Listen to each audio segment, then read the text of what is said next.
Welcome to Shakespeare doing scenes in the park. We're in Central Park today, and Valentina is here with me. Come on, come on, come on. You have to come in. And we have from Brooklyn, we have live Joelle, we have live Bridget. Behind the camera doing the sound, we currently have Aaron, but they will be seen later. And we're going to try and do 5 scenes for you here in Central Park. So wish us good luck. Right, marks you got for now. So first scene we're going to try and do is from Richard II. We're out in the Queen's Garden, which seemed appropriate. So let's see how that goes. What sport shall we devise here in this garden to drive away the heavy thought of care? Madam, we'll play at balls. It will make me think the world is full of rubs and that my fortune runs against the bias. Madam, we'll dance. My legs can keep no measure of delight, when my poor heart no measure keeps in grief. Therefore no dancing, girl, some other sport. Madam, we'll tell tales. Of sorrow or of grief? Madam, of either. Madam. Of neither, girl. For if of joy being altogether wanting, it doth remember me the more of sorrow. Or if of grief being altogether had, it adds more sorrow to my want of joy. For what I have I need not to repeat, and what I want it boots not to complain. Madam, I'll sing. 'Tis well that thou hast cause, but thou shouldst please me better wouldst thou weep.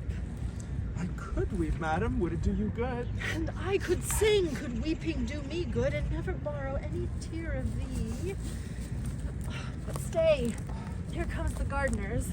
Let's step into the shadow of these trees, my wretchedness, unto a row of pins they'll talk of state. For every one doth sow against a change. Woe is forerun with woe. Go. Behind up them young dangling apricots, which like unruly children make their sires stoop with the impression of their prodigal weight. Go thou, and like an executioner, cut off the heads of 2 fast-growing sprays that look too lofty in our commonwealth. All must be even in our government.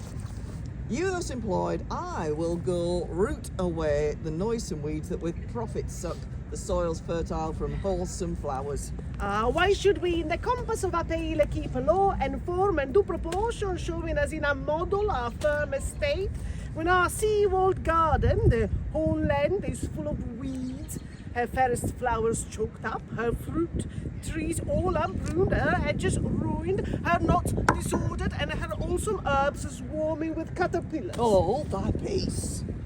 He that suffered this disordered spring hath now himself met with the fall of leaf. The weeds that his broad spreading leaves did shelter, that seemed in him eating up, to hold him up, are pulled up, root and all, by Bolingbroke. I mean, the Earl of Wiltshire, bushy, green. What, are they dead? They are. And Bolingbroke hath seized the wasteful king. Oh, what pity is it that he hath not so trimmed and dressed his land as we, this garden of time of year, around the bark and the skin of our fruit trees, lest being overproud with sap and blood, with too much riches it confound itself. Had he done so, to great and growing men they might have lived to bear, and he to taste the fruits of duty. Superfluous branches we lop away, that bearing boughs may live. Had he done so, himself had borne the crown, which waste and idle hours hath quite thrown down. What? Think you the king shall be deposed? Depressed he is already, and deposed 'tis doubted he will be. Letters came last night to a dear friend of the Duke of York's that tell of black tidings. Oh, I am pressed to death through want of speaking. Thou, old Adam's likeness, set to dress this garden, how dares thy harsh rude tongue sound this unpleasing news? What Eve, what serpent hath suggested thee to make a second fall of cursed man? Why dost thou say King Richard is deposed? Darest thou little better thing than earth, divine his downfall? Say, where, when, and how camest thou by this ill tidings? Speak, thou wretch! Pardon me, madam, little joy have I to breathe these news.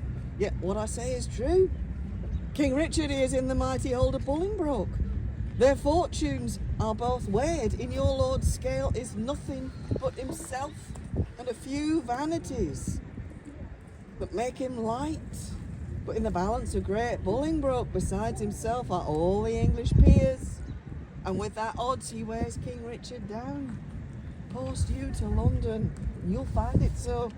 I speak no more than everyone doth know. Nimble mischance that art so light of foot, doth not thy embassage belong to me? And am I last that may longest keep thy sorrow in my breast? Come, lady, go to meet at London, London's king in woe. What was I born to this, that my sad look should grace the triumph of great Bolingbroke? Gardener, for telling me this news of woe, I would the plants thou graft'st may never grow. Poor Queen, so that thy state might be no worse, I would my skill were subject to thy curse. Here did she drop a tear. Here, in this place, I'll set a bank of rue, sour herb of grace. Rue even for Ruth, here shortly shall be seen, in remembrance of a weeping queen. Okay, so this is our second scene. We're going from Richard II to Richard III, and we have some lovely ladies who are going to be meeting in front of the Tower of London. So let's see how that one goes. All right, ladies, here we go. Who meets us here?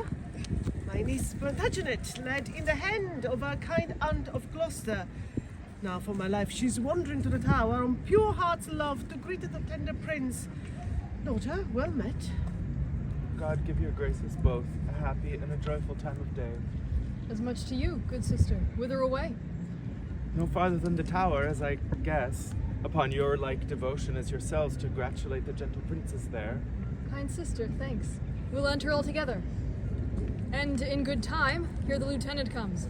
Master Lieutenant, here, pray you, by your leave, how doth the prince and my young son of York? Right well, dear madam, by your patience, I may not suffer you to visit them. The king hath strictly charged the contrary. The king? Who's that? I mean the Lord Protector. The Lord protect him from that kingly title. Hath he set bounds between their love and me? I am their mother, who shall bar me from them? I am their father's mother. I will see them. Their aunt am I in law, in love their mother, then bring me to their sights. I'll bear thy blame and take thy office from thee on thy peril. No, madam, no. I may not leave it so. I am bound by oath, and therefore pardon me.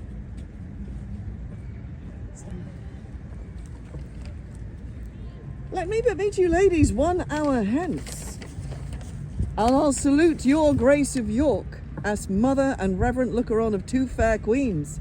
Come, madam, you must straight to Westminster, there to be crowned Richard's royal queen.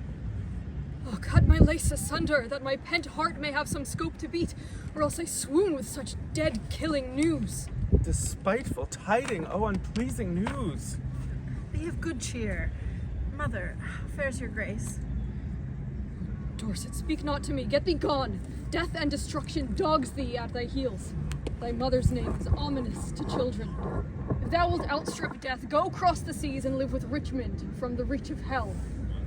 Go, hie thee from this slaughterhouse, lest thou increase the number of the dead and make me die the thrall of Margaret's curse. Nor mother, wife, nor England's counted queen. Full of wise care is your counsel, madam. Take all the swift advantage of the hours. You shall have letters from me to my son in your behalf to meet you on the way. Be not ta'en tardy by unwise delay. Oh, ill dispersing wind of misery! Oh, my accursed womb, the bed of death! A cockatrice hast thou hatched to the world, whose unavoided eye is murderous! Come, madam, come. I in all haste was sent. And I with all unwillingness will go. Oh, would to God that the inclusive verge of metal, golden metal, that must round my brow were red-hot steel to sear me to the brains, anointed me with deadly venom, and die ere men say, God save the Queen. Go, poor soul. I envy not thy glory. To feed my humor, Wish thyself no harm. No, why? When he that is my husband now came to me, as I followed Henry's corpse, when scarce the blood was well washed from his hands, which issued from my other angel husband, that dear saint, which then I weeping followed. Oh, when I say I looked on Richard's face, this was my wish. Be thou, quoth I, accursed, for making me so young, so old a widow. And when thou wedst, let sorrow haunt thy bed, and be thy wife, if any be so mad, more miserable by the life of thee, than thou hast made me by my dear Lord's death. Lo, ere I can repeat this curse again, within so small a time my woman's heart grossly grew captive to his honey words, and proved the subject of mine own soul's curse, which hitherto hath held mine eyes from rest. For never yet 1 hour in his bed did I enjoy the golden dew of sleep, but with his timorous dreams was still awaked. Besides, he hates me for my father Warwick, and will no doubt shortly be rid of me. Poor heart, adieu. I pity thy complaining. No more, and with my soul I mourn for yours. Farewell, thou woeful welcomer of glory. Adieu, poor soul, thou takes thy leave of it. Go thou to Richmond, and good fortune guide thee. Go thou to Richard, and good angels tend thee. Go thou to sanctuary, and good thoughts possess thee. I, to my grave, where peace and rest lie with me. 80 odd years of sorrow have I seen, and each hour's joy wrecked with a week of tea. Stay, yet look back with me unto the tower.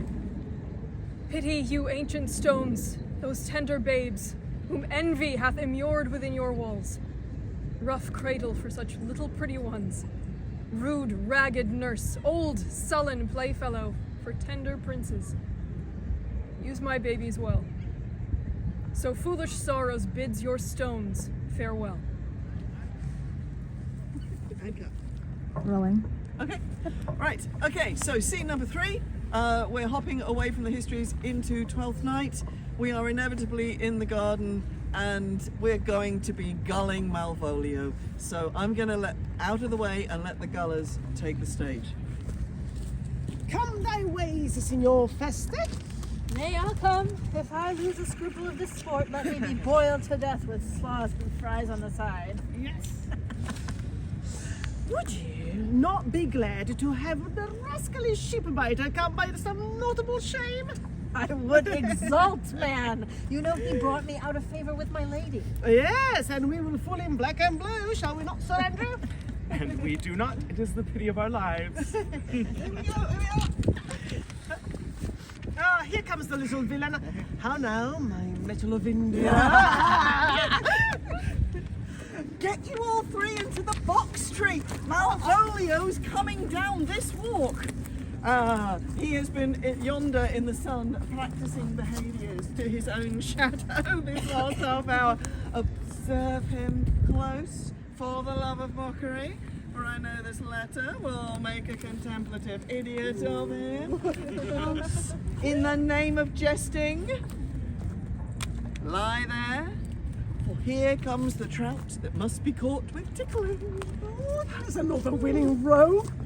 Slight, I could so create the rogue. Peace, I say. To be Count Malvolio. Oh, rogue. Pistol him. Peace. There is example for it. Prince Harry married Meghan. The Lady of the Strachey married the yeoman of the wardrobe. Fie on him, Jezebel. Peace. Now he's deeply in. Look how imagination flows. Having been 3 months married to her, sitting in my state, Oh, for a stone bow to hit him in the eye. calling my officers about me in my branched velvet gown, having come from a daybed where I have left Olivia sleeping. Fire and brimstone. Peace. And after a demure travail of regard, telling them I know my place, as I would they should do theirs, to ask for my kinsman Toby. Bolts and shackles. Oh, peace. Now. Shh. 7 of my people with an obedient start make out for him. Toby approaches, curtsies, there to me. Oh, shall this fellow live? How poor silence be drawn from us with cars get peace. I extend my hand to him thus, quenching my familiar smile with an austere regard of control. Oh, and does not Toby take a blow on the lips then? Saying, cousin Toby, my fortunes having cast me on your niece, give me this prerogative of speech. What? You must amend your drunkenness. Stab! Be any patience, or we break the sinews of our plots. Besides, you waste the treasure of your time with a foolish knight. That's me, I warrant you. One Sir Andrew? I think 'twas I. For many do call me fool. What employment have we here? Now is the woodcock near the gin. Oh, peace, the spirit of human sentiment reading aloud to him. By my life, this is my lady's hand. These be her very C's, her U's, and her T's, and thus she makes her great P's. C's, her U's, her T's. Why's that? To the unknown beloved, this, and my good wishes, her very phrases. 'Tis my lady. To whom should this be? Oh, this wins him! Never know! Jove knows I love, but who lips do not move, no man must know. No man must know. What follows? No man must know. No man must know. This should be the Malvolio. Oh, Mary hang thee, Brock! I may command where I adore, but silence like a Lucrece knife with bloodless stroke my heart doth gore. MOAI doth sway my life. A fustian riddle. Excellent venture, sir, aye? MOAI doth sway my life. Okay, but first let me see. Oh, what is she poison as she dressed him? I may command where I adore. Why, she may command me. I serve her. She is my lady. What should that alphabetical position portend? If I could make it resemble something in me. Softly. MOAI. Oh, I make up that. Malvolio. M. Why? That begins my name. Did not I say you would work it out? But then there is no consonancy in the sequel. A should follow, but O does. And O shall end, I hope. Aye, or I'll cudgel him and make him cry. And then I comes behind. MOAI. Crush this a little, it would bow to me, for every one of these letters are in my name. Soft, here follows prose. If this fall into thy hand, revolve.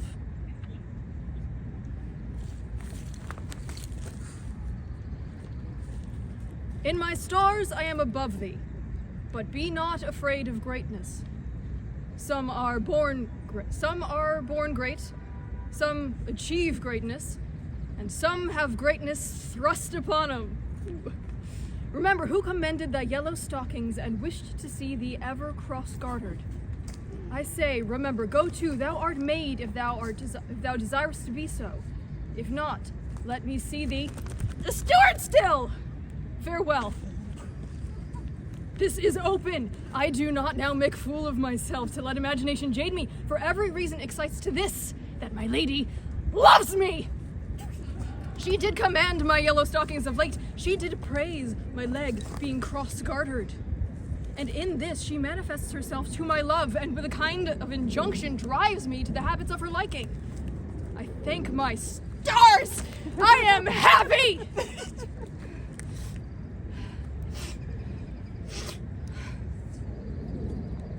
I will be in yellow stockings and cross-gartered, even with the swiftness of putting on. Jove and my stars be praised! Yet here's a postscript. Thou canst not choose but know who I am. Therefore, in my presence, still smile, dear my sweet, I prithee.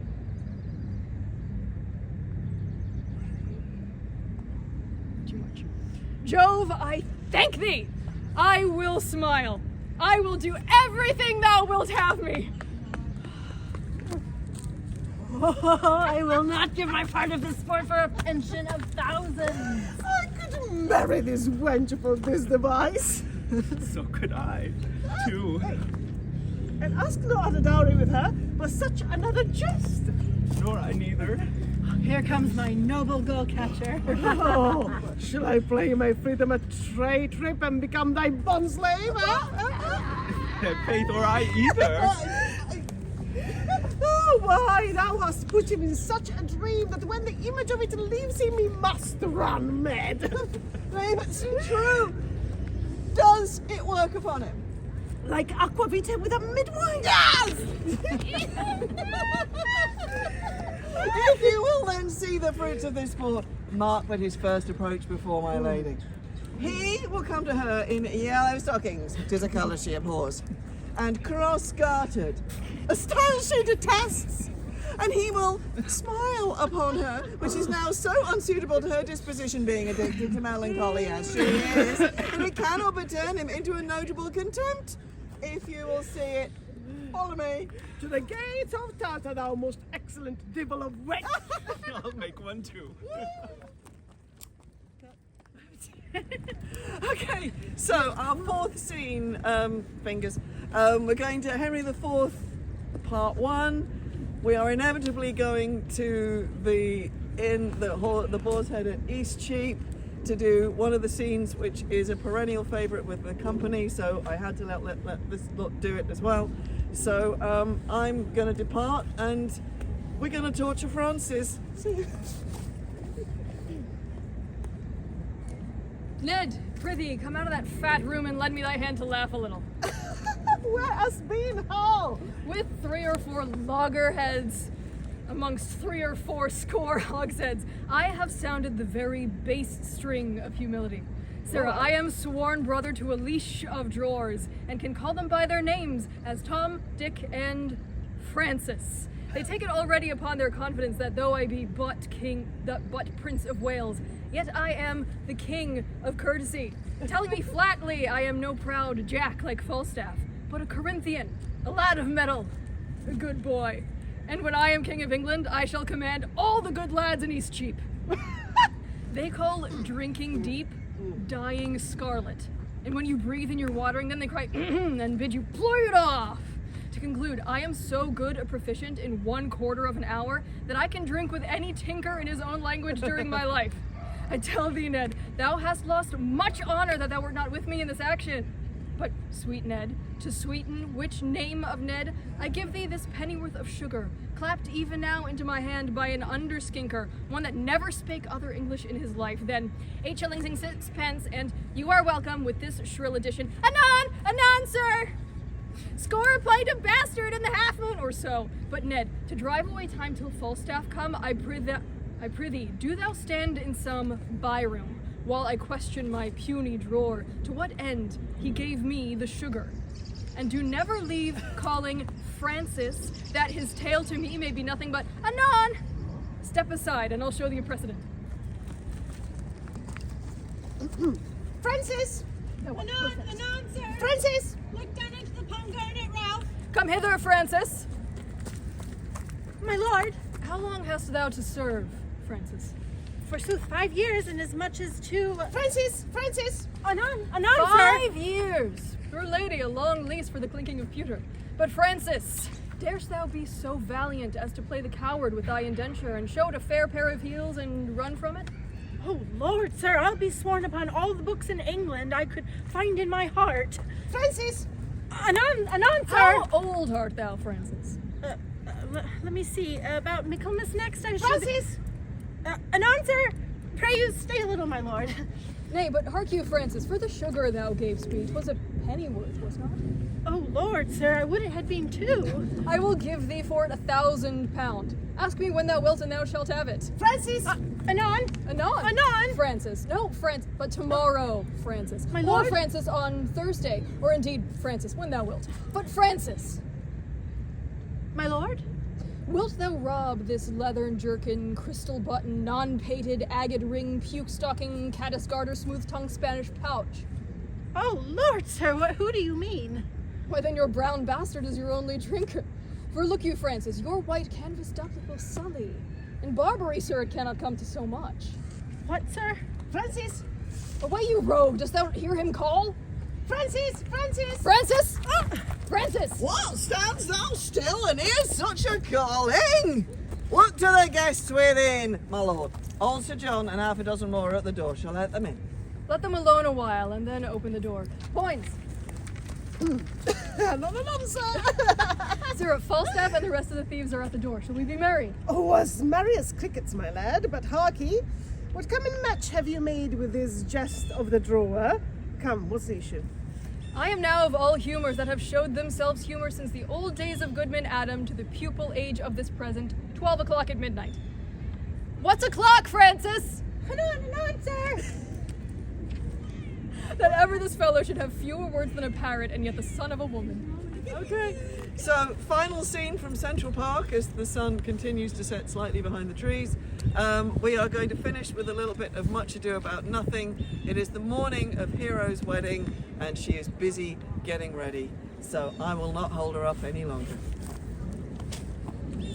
Good Ursula, wake my cousin Beatrice and desire her to rise. I will, lady. And bid her come hither. Well, Troth, I think your other rubato were better. Oh, pray thee, good May, I'll wear this. Why, my troth's not so good, and I warrant your cousin will say so. My cousin's a fool, and thou art another. I'll wear none but this. I like the new tire within excellently. If the hair were a thought browner, your gown's a most rare fashion, faith. I saw the Duchess Mullane's gown, yet praise them so. Oh, that exceeds, they say. Why, my troth's but a nightgown in respect of yours.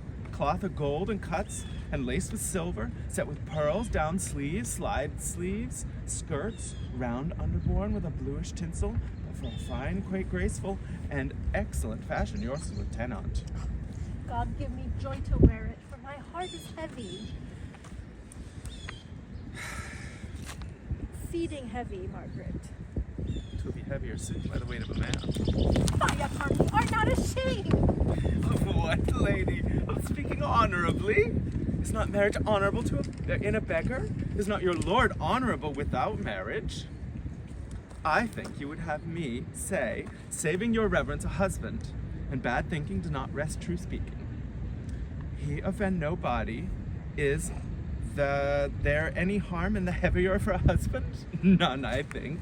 But it be the right husband, the right wife, otherwise 'tis light and not heavy. Ask my lady Beatrice ere she comes. Good morrow, cuz. Good morrow, sweet hero. Why, how now? Do you speak in the sick tune? I am out of all other tune, methinks. Claps a light a love. That goes without a burden. You sing it and I'll dance it. You light a love with your heels, then if your husband have stables enough, you'll look he shall lack no barns. Oh, illegitimate construction. I'll scorn that with my heels. 'Tis almost 5 o'clock, cousin. 'Tis time you were ready. By my troth, I am exceeding ill. Yo, For a hawk, a horse, or a husband? for the letter that begins them all, H. Well, and you think not turned Turk. There's no more sailing by the stair. What means the fool, troth? Nothing I, but God send everyone their heart's desire. These gloves the Count sent me. They are an excellent perfume. Oh, I am stuffed, cousin. I cannot smell. Aha. A maid and stuffed. There's goodly catching of cold. Oh, God help me. God help me. How long have you professed apprehension? Ever since you left it, doth not my wit become me rarely? It is not seen enough. You should wear it in your cap. Oh, by my troth, I am sick. Get you of this distilled Cardus Benedictus, and lay it to your heart. It's the only thing for a qualm. There thou prickst her with a thistle. Benedictus. Why Benedictus? You have some moral in this Benedictus? Moral? No, by my troth, I have no moral meaning. I mean plain holy thistle. You may think perchance that I think you are in love. Neighbor lady, I am not such a fool to think what I list, nor I list not to think what I can, nor indeed cannot think, if thou would think my heart out of thinking that you are in love, or that you will be in love, or that you would be in love. Yet Benedict was such another, and now he has become a man, swore he would never marry, and now, in despite his heart, he eats his meat without grudging. And how you may be converted, I know not, but it makes me think you look with your eyes as other women do. What pace is this that thy tongue keeps? Not a false gallop. Madam, withdraw the prince, the count, Signor Benedict, Don John, and all the gallants of the town are come to fetch you to church. Help me to dress me, good cause, good Meg, good Ursula. Right, before you go, come back. Keep rolling. Come on, I want all four of you. Sorry, we have terrible giggles now. Come on, everybody in. Everybody in. So, this was just a bit of fun because Valentina and I are passing through New York on our way to Denver. We could not resist an opportunity to meet Joelle, who we've never got to meet before, and we've actually met in person, the lovely Bridget and Aaron, who it's just been far too long since we've been together. So this has been an absolute treat for us, and we have a wonderful assistant behind camera who has been extremely helpful as well. So we hope you've enjoyed some shaking scenes from Central Park. Thank you very much. Good night.